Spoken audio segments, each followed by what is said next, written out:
puasa itu jangan hanya sebatas formalitas. Saya nonton podcast Profesor Dr. Mahfud MD dan Kiai Haji Mustafa Bisri.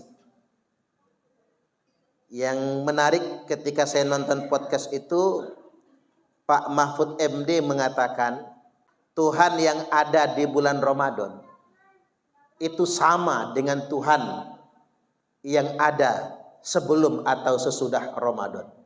Betul nggak nih kira-kira Pak? Tapi mengapa manusia itu hanya rajin ibadahnya Ramadan saja? Tetapi sebenarnya bulan Ramadan itu Tuhan kita itu sama. Bulan Ramadan atau tidak bulan Ramadan kan Tuhan yang kita sembah sama. Kenapa sama kok berbeda di bulan Ramadan itu? Ya logikanya gitu. Apanya berbeda? Kenapa? Sama dengan orang kalau ke Mekah gitu ya, orang ke Mekah gitu. Lalu jangan marah-marah loh, ini di Mekah. Lihat Tuhan kita di Mekah dan di Indonesia kan sama. Tuhan yang ada ketika kita di Mekah dan Tuhan yang ada ketika kita di Indonesia adalah Tuhan yang sama. Betul nggak kira-kira? Tapi mengapa orang kalau di Mekah, jangan maksiat, ini Mekah soalnya. Tapi di Indonesia maksiat. Padahal Tuhannya sama aja kan? Kemana saja kita pergi, dimanapun kita berada, wa huwa ma'akum aynama kuntum. Allah itu bersama kalian dimanapun kalian berada. Artinya memang jangan sampai ke Mekah itu cuman formalitas. Solehnya cuman di tanah suci. Kalau kata orang itu apa? Haji tomat. Berangkat tobat, pulang kumat. Ramadan ini jangan cuman formalitas. Puasa Ramadannya tamat, maksiat lanjut. Orang Islam kadang-kadang aneh Bapak Ibu. Makan babi takut, makan uang korupsi berani. Emang Tuhan cuma menghukum yang makan babi gitu, yang korupsi enggak? Seakan-akan ada diskriminasi. Saya pikir narasinya Pak Mahfud MD ini menarik untuk saya ungkapkan pada kesempatan kali ini. Karena Rasulullah sallallahu alaihi wasallam telah bersabda, "Sayati zamanun ala ummati," akan datang suatu zaman di tengah-tengah umatku, kata Nabi, "la ya'rifuna al-ulama'a illa bi thawbin hasan." Mereka tidak mengenal ulama kecuali karena bajunya yang bagus saja. Kadang-kadang ulama itu cuma diidentifikasikan dari penampilan. Seakan-akan kalau bajunya nggak bagus, dia bukan ulama. Nah, itu zaman itu akan tiba, kata Nabi. Wala ya'rifunal Qur'ana illa bisautin hasan. Mereka tidak mengenal Al-Quran kecuali cuman karena suara yang bagus saja. Yang suaranya bagus mau ngaji. Malah sekarang MTQ, musabakoh tilawatil Quran. Habis duitnya tuh kalau mau tahu Pak, triliunan itu, mulai dari tingkat kecamatan, kabupaten, kota, provinsi, sampai MTQ tingkat nasional. Sebelum musabakohnya ada STQ-nya dulu tuh, seleksinya. Itu triliunan. Al-Quran hanya berhenti pada musabakoh, perlombaan. Siapa yang paling bagus suaranya, tapi lupa diamalkan, kata Nabi. Wala ya'budunallaha illa fi syahri Ramadan, dan mereka tidak tekun ibadahnya kepada Allah kecuali hanya pada bulan suci Ramadan. Nah, inilah orang soleh Ramadan, rajin ke masjid Ramadan, walaupun jadilah daripada nggak sama sekali. Tapi ini sudah dibaca oleh Nabi. Maksudnya apa? Kita beribadah pada bulan suci Ramadan ini jangan sampai kehilangan konsistensi. Ya, seperti istilah tadi, sholatnya STMJ, sholat terus maksiat jojong, bayar zakatnya banyak, korupsinya juga tambah banyak, puasa Ramadannya tamat, maksiat lanjut, hajinya haji tomat, berangkat tobat pulang umat. Nah ini konsistensi. Maksudnya Indonesia ini katanya negara paling religius. Sederhananya dalam tanda kutip, Indonesia dikesankan, ingat dikesankan, bukan belum tentu kenyataan kan? Indonesia dikesankan sebagai negara paling religius.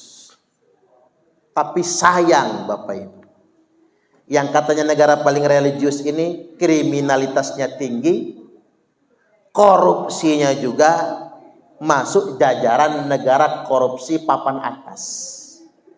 Artinya memang ada anomali. Jadi balik lagi saya ingin menyampaikan titik poin Bapak Ibu sore hari ini. Ayo kita sebagai muslim yang sudah puasa Ramadan belajar konsisten dengan nilai-nilai puasa Ramadan kita. Jadi jangan cuma formalitas ndak makan ndak minum, tapi benar-benar kita implementasikan nilai-nilai puasa ini dalam gaya hidup kita sehari-hari. Maka dari itu saya ingin mulai dari 3 tingkatan orang yang puasa. Yang pertama, al-imsaku anil muftirat. Puasa menahan diri dari segala sesuatu yang membatalkan. Secara umum Bapak Ibu, itulah puasa orang awam.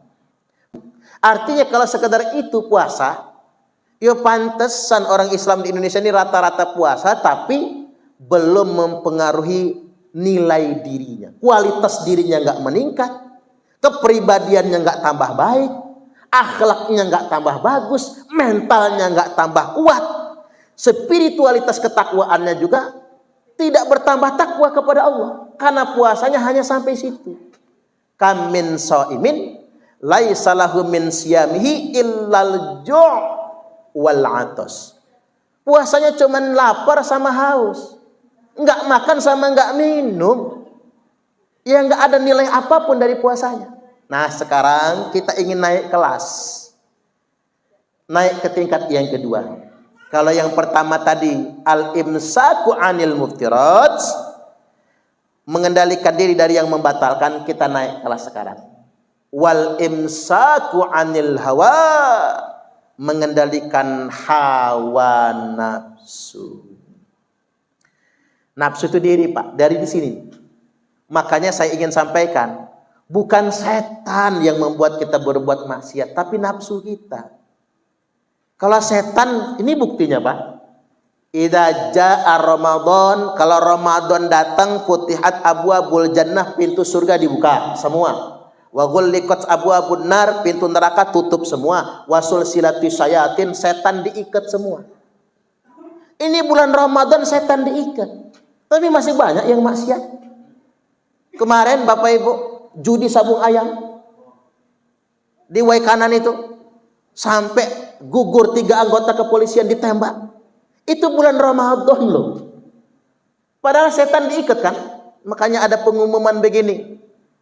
Pengumuman yang mengumumkan iblis, rajanya setan. Kata iblis, pengumuman setan libur selama Ramadan, cuti. Tidak menggoda umat manusia. Tapi kalau masih ada manusia yang berbuat maksiat, berarti dialah setannya. Enggak usah digoda lagi, sudah berbuat maksiat. Alamin. Balik lagi, tingkatan yang kedua tadi. Halo? Enggak ngantuk kan Pak? Ngaji itu boleh ngantuk, bahkan boleh tidur. Yang enggak boleh ngobrol, yang enggak boleh itu. Kalau ngantuk tidur boleh. Baik. Al-imsaku anil hawa, mengendalikan hawa nafsu. Nafsu itu dari sini datangnya, dari dalam diri kita. Makanya Nabi Yusuf alaihi salam berkata, wa ma ubarri'u nafsi inan nafsala ammaratum bisu. Aku takkan pernah membebaskan diri, karena nafsuku selalu mendorongku untuk berbuat kejahatan. Makanya ada lagunya, rumeksa ingsun lakunisto ngoyoworo kelawan mekak hawa kang dur angkoro. Waduh, itu lagu ditulis oleh anak muda, Pak, seorang santri di zaman Sunan Kalijogo. Lalu dipopulerkan syair itu oleh Sunan Kalijogo. Rumeksa ingsun lakunisto ngoyoworo. Ku tahan diriku, ku kekang jiwaku, nafsu. Lakunisto ngoyoworo, dari perbuatan yang penuh nista dan semau-maunya, sekehendak diri.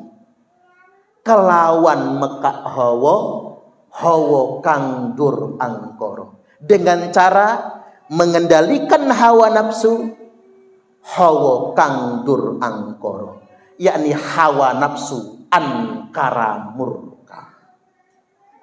Karena nggak kuasa diri kita kalau nggak mengekang diri, Bapak Ibu.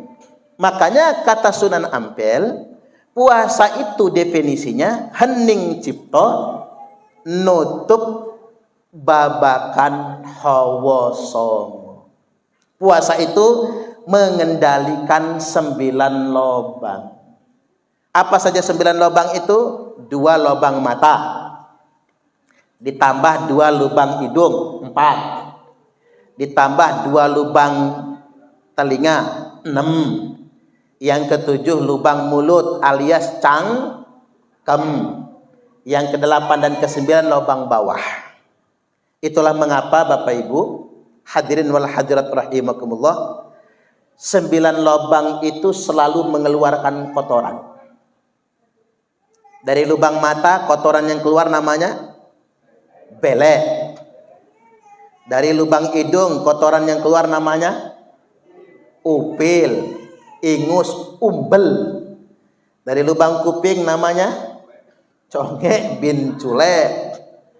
Dari lubang mulut ences, iler, jigong. Dari lubang bawah, yang depan air kencing, yang belakang pisang goreng. Itu kalau masih sehat. Kalau lagi masuk angin, bubur kacang hijau dia. Mengapa 9 lubang itu mengeluarkan kotoran? Karena 9 itulah yang potensial pintu masuknya kejahatan umat manusia. Makanya puasa itu sejatinya mengendalikan 9 lubang. Mengendalikan mata, ghodul basar, tundukkan pandangan. Kendalikan penciuman, kuasai pendengaran. Kendalikan lisan, ucapan, dan kendalikan diri dari perbuatan nista lainnya. Itulah definisi puasa, mengendalikan diri dari itu semua. Nah, baru kita masuk, setelah mampu mengendalikan hawa nafsu, baru kita masuk kepada tingkatan yang paling tinggi. Apa itu paling tinggi? Al-imsaku billah, yakni semakin mendekatkan diri kita kepada Allah Subhanahu wa ta'ala. Itulah hasilnya. Jadi begini, puasa itu meningkatkan kualitas diri kepada Allah. Makanya heran kita Bapak Ibu kalau ada orang yang puasa nggak tambah takwa. Kalau ada orang yang puasa tapi maksiat jojong. Pejabat puasa tapi korupsi merajalela. Coba hari ini demo berhari-hari. Adik-adik mahasiswa, saya terus terang saja Pak, nggak menyalahkan adik-adik mahasiswa yang demo. Karena ngapa? Mereka memperjuangkan aspirasi rakyat. Dan saya juga nggak menyalahkan TNI Polri yang bertugas mengamankan demo, karena itu tugas mereka. Tapi coba kita lihat, adik-adik mahasiswanya babak belur, polisi tentaranya juga babak belur, kan begitu? Polisi dilempari batu, ngamuk, mahasiswa ya dipukulin karena sudah waktunya nggak demo lagi masih demo.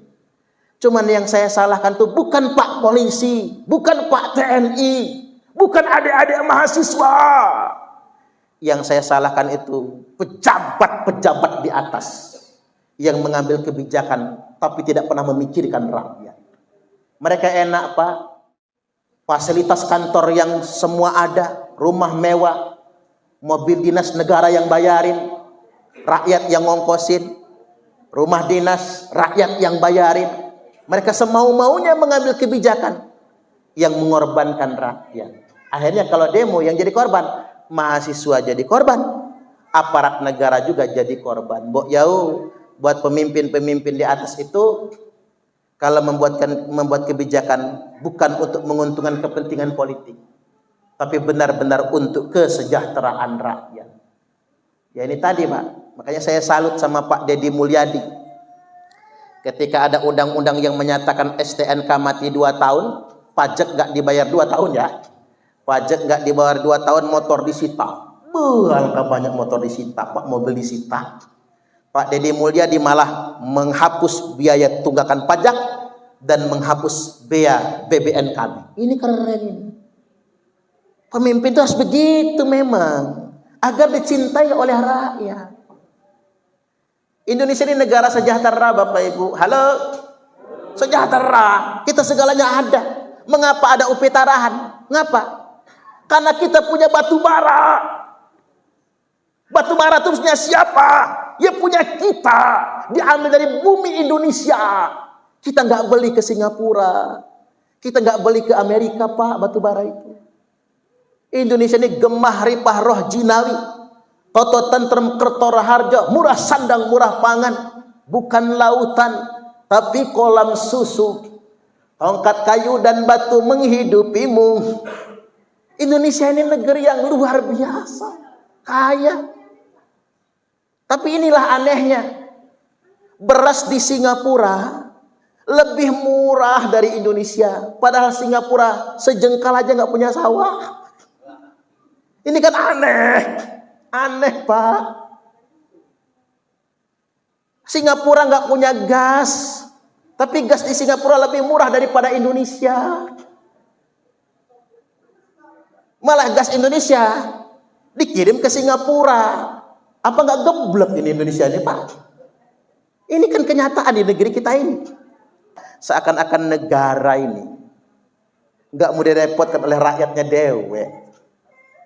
Bisa kalau nggak mau direpotkan, tapi sejahterakan rakyat itu. Ini korupsi yang terbaru, Liga Korupsi Indonesia. Sekarang pemenangnya Pertamina, Pak. Sekarang. Karena ngapa? Hampir 1.000 triliun korupsi.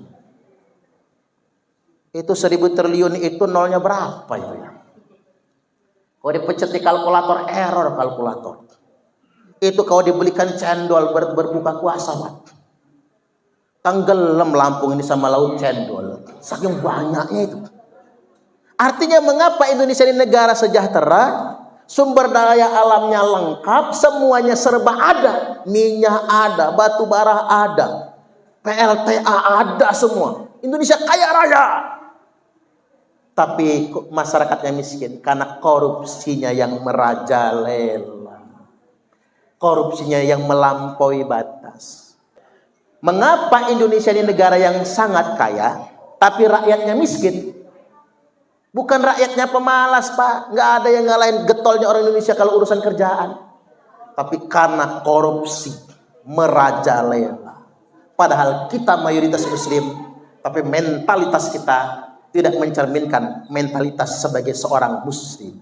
Kami adalah Laskar Sabilillah, pecinta Wali Songo dan para anbiya, pewaris peradaban Islam di Nusantara, hingga berkibar bangsa Indonesia.